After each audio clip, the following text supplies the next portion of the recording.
Ini benar-benar kacau. Ya Tuhan, kenapa aku di sini? Aku ingin kembali ke Moskwa. Di sana tenang menurutku. Tidak seperti di depot minyak, seperti mereka di Maskar. Там попали, по-моему, в нефтебазу какую-то или чё. Di Crimea yang diduduki, diberlakukan larangan total penjualan bensin. Sekarang, membeli bahan bakar bahkan dengan kupon pun tidak bisa. Alasannya sederhana dan Ukraina sudah memperingatkan tentang hal ini. Angkatan bersenjata Ukraina menyerang penyeberangan dan pelabuhan tempat bensin itu dibawa dari Rusia. Hal ini secara resmi diumumkan oleh sosok yang disebut sebagai kepala Crimea yang ditunjuk oleh Rusia, Sergei Aksenov. Ia juga menambahkan bahwa penyeberangan Kerch tidak lagi berfungsi. Angkatan bersenjata Ukraina menyerang titik-titik komunikasi dari kedua sisi jembatan Crimea. Dan mereka memberi isyarat bahwa hari ini mereka hanya melakukan pengintaian di jembatan itu. Tapi masalahnya bukan hanya soal bensin. Aksenov juga secara resmi mengimbau warga Crimea untuk tidak menggunakan pendingin ruangan. Hal ini disebabkan oleh gangguan listrik setelah serangan dari angkatan bersenjata Ukraina. Sementara itu, warga Rusia yang tidak mempercayai peringatan dari Ukraina dan tetap datang ke Crimea yang diduduki, sekarang tidak bisa keluar dari sana. Di jembatan Crimea terjadi kemacetan total dan jalur kereta api beroperasi dengan gangguan. Hal ini disebabkan oleh gangguan listrik. Dan penyeberangan feri Kerch, seperti yang sudah saya katakan, dihentikan. Akibatnya, warga Rusia mengeluh dan ingin pulang.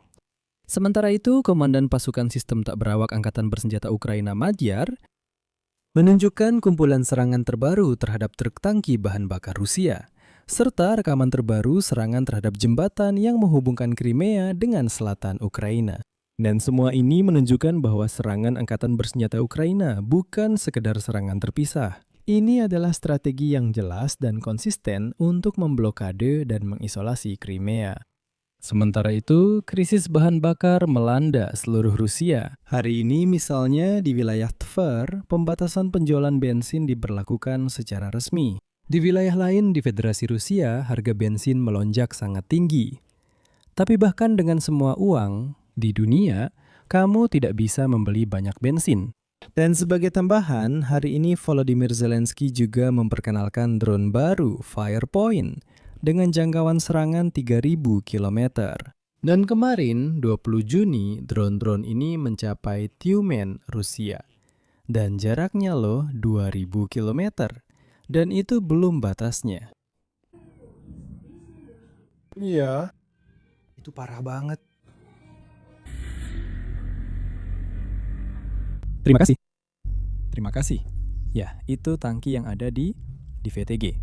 Dari VTG kelihatan langsung. Bagaimana keadaannya sekarang? Tidak. Itu tidak. Ya, tidak. Lalu untuk apa? Tenang saja nih kita, benar-benar.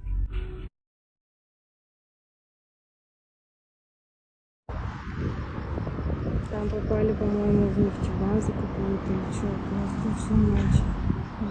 Огонь херачит, было там сколько.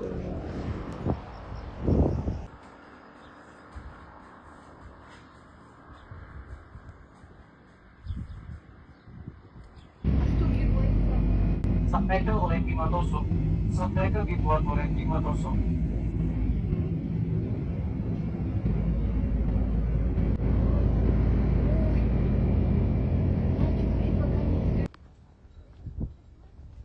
Kami tidak bermaksud menyindir apapun, tapi tadi malam kami melihat jembatan Crimea dari dekat dan dari berbagai sudut. Pesan seperti itu muncul pagi ini di akun pasukan sistem tak berawak Angkatan Bersenjata Ukraina. Ini menjadi prolog bagi berita yang kami ketahui beberapa menit kemudian. Crimea semakin dekat menuju isolasi total. Pada malam Minggu 21 Juni, serangkaian ledakan terdengar di berbagai wilayah Crimea yang diduduki sementara. Suara ledakan dan aktivitas pertahanan udara penjajah Rusia terdengar di beberapa kota besar dan wilayah di semenanjung tersebut. Secara khusus, warga Kerch, Bakhchisarai, Sevastopol, Simferopol, serta distrik Nizhnegorsky, Krasnogvardeyski, dan Krasnoperekovsky melaporkan aktivitas pertahanan udara. Pagi harinya, penjajah terpaksa menutup lalu lintas di jembatan Kerch secara darurat, sehingga menyebabkan antrean panjang di sana. Dan menurut data dari media Rusia sendiri, lebih dari 700 mobil mengantri di sana. Suara ledakan dari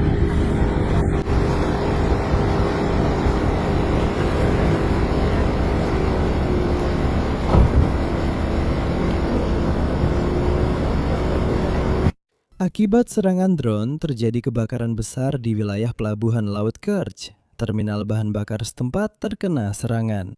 Kemudian Presiden Ukraina Volodymyr Zelensky menyatakan bahwa pada malam Minggu, militer Ukraina menyerang fasilitas militer Rusia di kedua sisi jembatan Crimea, sekitar 300 km dari garis depan. Yang dimaksud adalah depot minyak di Kerch yang saat ini diduduki sementara di Crimea dan logistik laut untuk pengangkutan minyak di wilayah Krasnodar, Federasi Rusia. Pada akhirnya, pemimpin boneka Rusia di Crimea, Sergei Aksenov, dalam pidatonya kepada warga Crimea menyatakan bahwa mulai 21 Juni, seluruh stasiun pengisian bahan bakar di Crimea yang dianeksasi akan sepenuhnya menghentikan penjualan bensin. Ya, Crimea kini kehabisan bensin. Padahal Vladimir Putin sebelumnya mengatakan kepada rakyat Rusia bahwa semuanya baik-baik saja, semuanya berjalan sesuai rencana. Dan serangan drone Ukraina terhadap kilang minyak itu seperti gigitan nyamuk saja katanya. Orang Rusia sangat cepat mengatasi akibatnya. Selanjutnya saya akan mengutip pernyataan Aksenov. Warga Crimea yang terhormat, mulai pukul 09.00 di SPBU Crimea, penjualan bahan bakar secara tunai, non-tunai, dan dengan kupon untuk badan hukum maupun perorangan akan dihentikan. Bahan bakar hanya akan diberikan kepada layanan pemerintah yang menjamin kelangsungan hidup dan keamanan Republik Crimea. Semua keputusan yang diambil terkait operasional SPBU akan diumumkan lebih lanjut. Saya mohon semua tetap tenang dan hanya mengikuti sumber informasi resmi. Dan kemudian, Komandan Pasukan Sistem Tak Berawak Angkatan Bersenjata Ukraina, Robert Brody-Matyar, menunjukkan rekaman serangan terhadap depo bahan bakar di terminal muat minyak di Kerch. Dalam rekaman, terlihat kebakaran hebat di lokasi tersebut dan tampaknya kerusakan di sana sangat parah.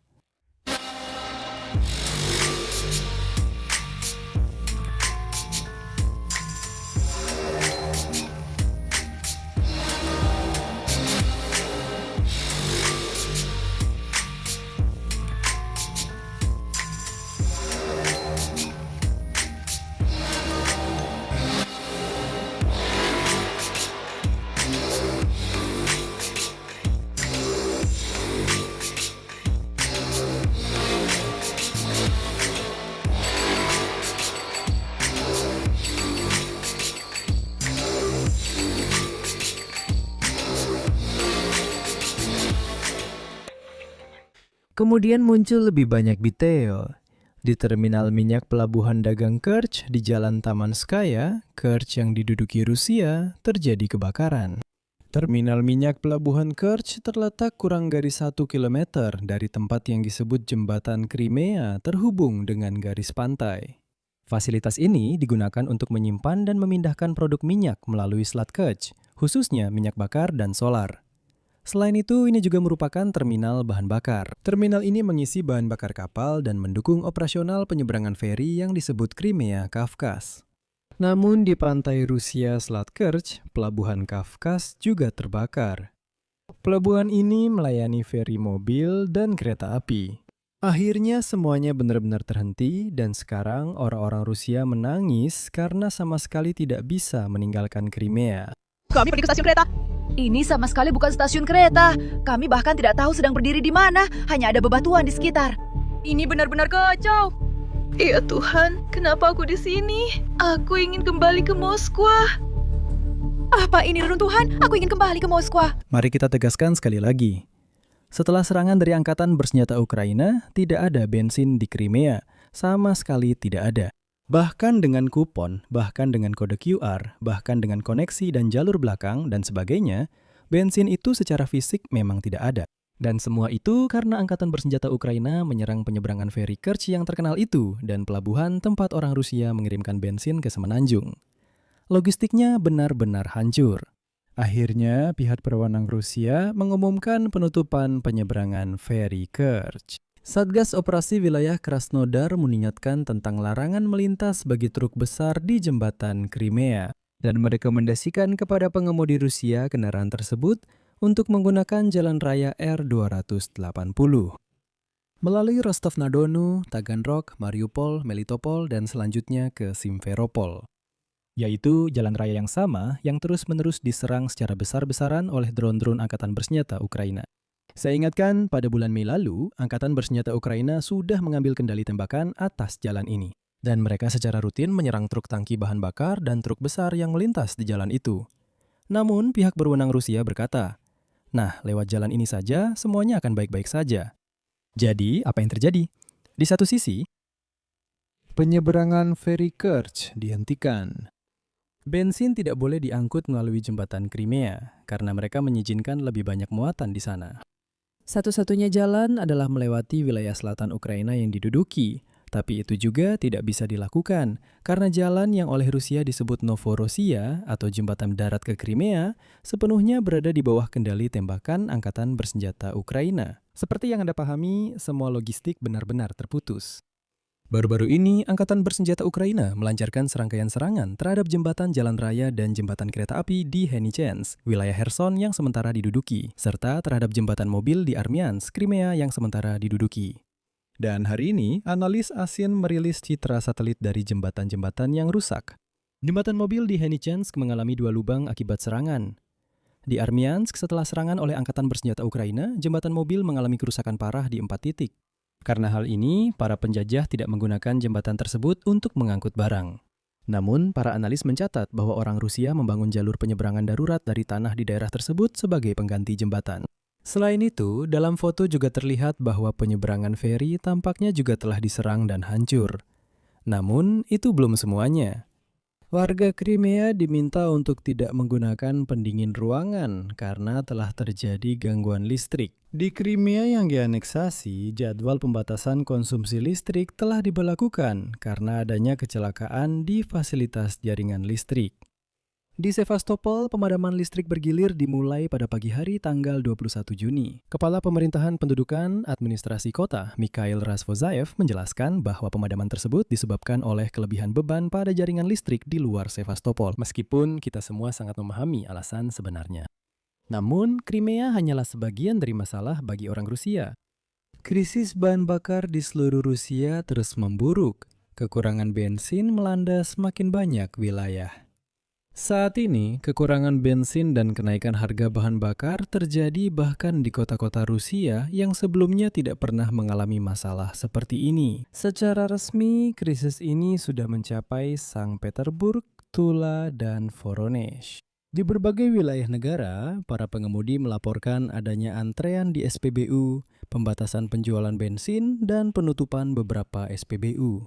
Di Moskwa, di beberapa SPBU Rosneft terjadi antrean, dan SPBU Gazpromneft di daerah Krylatskoye untuk sementara menghentikan operasinya. Di Gazpromneft terjadi antrean, dan untuk para pengemudi juga diberlakukan pembatasan pengisian bahan bakar maksimal 60 liter sekali isi.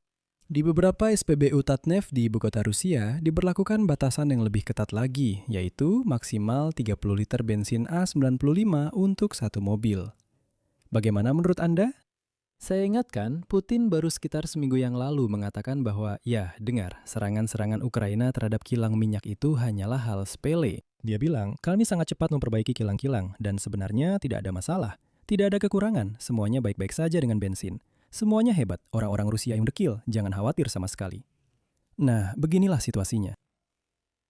Antrean dan pembatasan juga terjadi di Tver. Warga Mordovia juga melaporkan kekurangan bensin. Di Saransk, antrean puluhan mobil terbentuk di SPBU.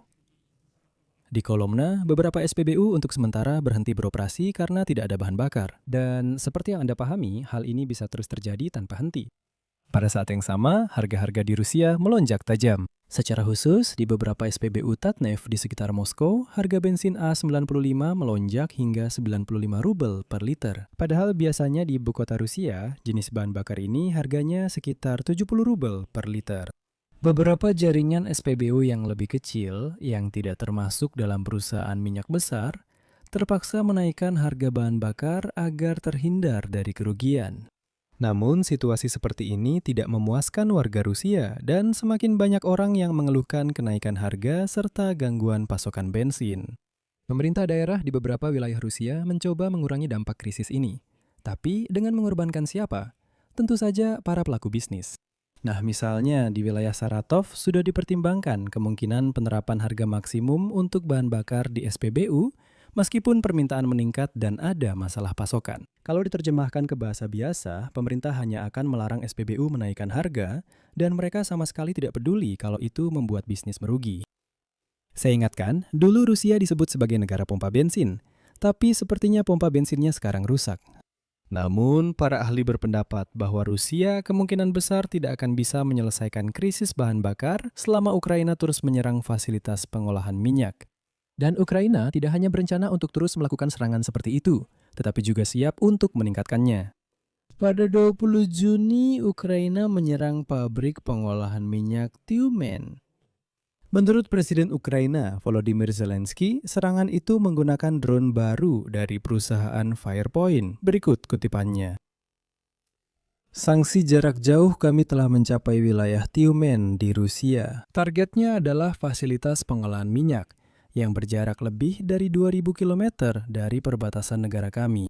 Drone FP baru yang telah dimodernisasi bekerja efektif. Sekarang mereka dapat mencapai target pada jarak 3.000 km. Staf Umum Angkatan Bersenjata Ukraina juga melaporkan serangan terhadap kilang minyak Tyumen yang sebelumnya dikenal sebagai kilang minyak Antipinski. Pabrik ini memiliki kapasitas hingga 9 juta ton per tahun dan merupakan salah satu perusahaan pengolahan minyak terbesar di Siberia Barat. Pabrik ini memproduksi bahan bakar diesel, bensin, bitumen, dan mazut. Dan karena sebagian produk dari pabrik ini digunakan untuk kebutuhan militer Rusia, maka ini adalah target yang sepenuhnya sah bagi angkatan bersenjata. Для вооруженных сил Украины. Saya ingin mencatat bahwa tak lama sebelum serangan terhadap pabrik pengolahan minyak Tyumen, perusahaan Firepoint memperkenalkan drone kamikaze FP1 yang telah dimodernisasi di pameran persenjataan di Paris. Ingat rekaman ini ketika Moskwa terbakar beberapa hari yang lalu? Dan perusahaan Firepoint di pameran di Paris secara langsung menampilkan gambar Moskwa yang terbakar dan berkata, "Inilah drone baru." Dan inilah konsekuensi pertama dari penggunaan drone terhadap Moskwa. Itu adalah iklan super, pada dasarnya iklan secara langsung tentang bagaimana senjata ini bekerja. Dan perusahaan Firepoint mengumumkan bahwa jangkauan drone telah ditingkatkan dari 1.650 menjadi 2.700 km berkat tangki bahan bakar tambahan di sayap baru. Dan sekarang drone itu bisa menyerang target di Siberia Barat. Dan pada 20 Juni, perusahaan tersebut telah mengonfirmasi hal ini. Tahukah Anda, ada ironi di sini? Faktanya, mereka menambah tangki bahan bakar agar bisa menghancurkan fasilitas bahan bakar di Rusia. Jadi teman-teman, sebagai kesimpulan, saya ingin mengatakan bahwa isolasi Crimea bukanlah satu-satunya hal yang sedang dilakukan Ukraina saat ini. Ukraina juga akan membuat orang Rusia kehabisan bensin. Orang-orang Rusia yang selalu berkata, Eropa akan membeku tanpa gas Rusia, Eropa akan hancur tanpa minyak Rusia, dan seterusnya, dan seterusnya. Sekarang mereka berada dalam situasi di mana Ukraina yang ingin mereka demilitarisasi, justru memberikan serangan super kuat ke fasilitas minyak mereka, dan mereka tidak bisa berbuat apa-apa terhadap hal itu.